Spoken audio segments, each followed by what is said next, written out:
9 अगस्त को पश्चिम बंगाल की राजधानी कोलकाता के मेडिकल कॉलेज में ट्रेनी डॉक्टर के साथ हुए बलात्कार और हत्या को लेकर देश भर में बवाल मचा हुआ है।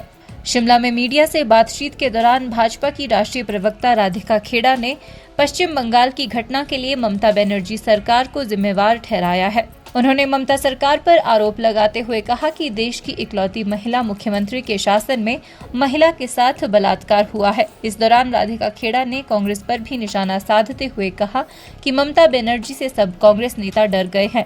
मामला अगर भाजपा शासित राज्य का हो तो राहुल और प्रियंका गांधी केवल ट्रेजिटरी टूरिज्म करने चले जाते हैं। भाजपा राष्ट्रीय प्रवक्ता राधिका खेड़ा ने कहा कि बंगाल के कोलकाता में ट्रेनी डॉक्टर के साथ रेप और हत्या का मामला पहला नहीं है। बंगाल में लगातार महिलाओं के साथ अपराध हो रहे हैं। ऑन ड्यूटी डॉक्टर के साथ इस तरह का अपराध होना झकझोर देने वाला है। उन्होंने कहा कि देश की इकलौती महिला मुख्यमंत्री के शासनकाल में महिला के साथ सरकारी रेप हुआ है। राधिका खेड़ा ने कहा कि जहां पर वारदात हुई वहां अगले दिन ही कंस्ट्रक्शन शुरू कर दिया गया और जिस कमरे में वारदात को अंजाम दिया गया वहां पर मॉब ने तोड़फोड़ मचा दी, जिससे साफ होता है कि इस कांड में टीएमसी का सीधा लिंक है। इसके अलावा प्रदर्शन कर रहे डॉक्टर को भी पीटा जा रहा है। उन्होंने कहा कि एक व्यक्ति को बलि का बकरा बनाकर बाकी लोगों को बचाने की कोशिश की जा रही है। मुख्यमंत्री जानबूझकर व्यक्ति को जल्द से जल्द फांसी देने की बात कर रही है, जो प्रोसेसिंग नहीं है। राधिका खेड़ा ने इस दौरान कांग्रेस पर भी निशाना साधा। उन्होंने कहा कि कांग्रेस महिला न्याय की बात करती है, लेकिन राहुल गांधी ने इस मामले पर चुप्पी साधी हुई है। 5 दिन के बाद एक ट्वीट किया मगर ममता बनर्जी के खिलाफ कुछ नहीं बोल पाए। उन्होंने राहुल गांधी पर तंज कसते हुए कहा कि राहुल गांधी डरो मत, देश की बेटियों की आवाज बनो। राधिका खेड़ा ने कहा कि कांग्रेस के नेता ट्रेजिडी टूरिज्म के लिए केवल तब जाते हैं जब मामला भाजपा शासित राज्य का हो। बंगाल में जो महिलाओं के साथ लगातार होता आ रहा है, ये सिर्फ एक घटना नहीं है। हाँ, ये बात सत्य है, जो अभी घटना हुई है हाल ही में, उसको पूरे देश उससे झंझोड़ चुका है। पूरे देश की हर एक बेटी, क्या हर आदमी भी बहुत ही भयावह स्थिति में आ चुका है कि ऐसा हमारे देश में ऑन ड्यूटी डॉक्टर के साथ हो सकता है। पर ये सिर्फ एक दिन की बात नहीं है, एक घटना की बात नहीं है। ये चरमराती जो कानून व्यवस्था है, जो हालात है वेस्ट बंगाल के, वहाँ की महिलाओं के, ये उसका बस एक छोटा सा एग्जाम्पल है।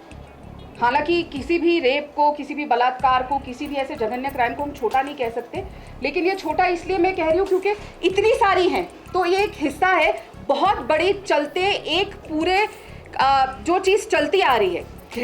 हिंसा बहुत बड़ी है, बलात्कार बहुत बड़ा है, लेकिन लगातार जो ये होती आ रही है, बहुत सारी पजल्स है, पूरा पजल बिखरा हुआ है, क्योंकि इसी तरीके से जैसे हमारी यहाँ की कानून व्यवस्था बिखरी हुई है। और बहुत ही शर्मनाक बात है क्योंकि वहाँ के प्रदेश की जो मुखिया है वो एक महिला है और देश की एक लौती महिला मुख्यमंत्री है, और उनके संरक्षण में अब सरकारी बलात्कार होने लगे हैं। और ये बहुत जिम्मेदारी से मैं कह रही हूँ कि ये सरकारी बलात्कार है, क्योंकि ये सरकार के संरक्षण में हुआ है और अभी भी सरकार पूरी कोशिश कर रही है दोषियों को बचाने की, और पूरी कोशिश कर रही है कि किसी तरह लड़की को न्याय ना मिले और लड़की का चरित्र हनन होता रहे।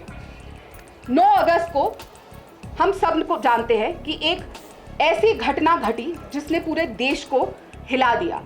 एक ऑन ड्यूटी डॉक्टर जो एक पीजी पोस्ट ग्रेजुएट स्टूडेंट है, उसके साथ हॉस्पिटल में ही एक घटना घटती है, और उसके बाद क्या होता है, लगातार ऐसी चीज़ें की जाती हैं कि किस तरीके से घटना स्थल को, क्राइम सीन को, वहाँ से सबूत मिटाए जाए।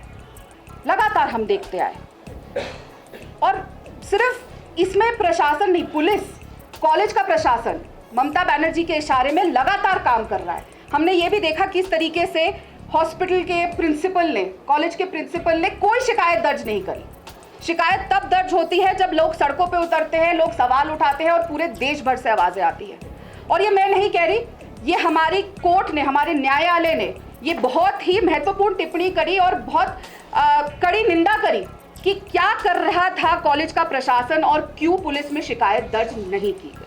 जो हमारे डॉक्टर होते हैं वो धरती पे हम सब मानते हैं कि वो भगवान का स्वरूप होते हैं, और अगर हम अपने डॉक्टर की ही रक्षा ना कर सके, वो डॉक्टर जो हमें सांस देते हैं, हमने देखा था कोरोना काल में अपनी जान की जिन डॉक्टरों ने चिंता नहीं करी ताकि हमारे घर वाले जी सके, हम लोग जी सके, आज एक डॉक्टर के लिए लोग न्याय मांग रहे हैं, पूरे देश के डॉक्टर सड़क पे है, लेकिन उस लड़की को न्याय नहीं मिल रहा। हिमाचल न्यूज़ 24/7 के लिए शिमला से सपना शर्मा की रिपोर्ट।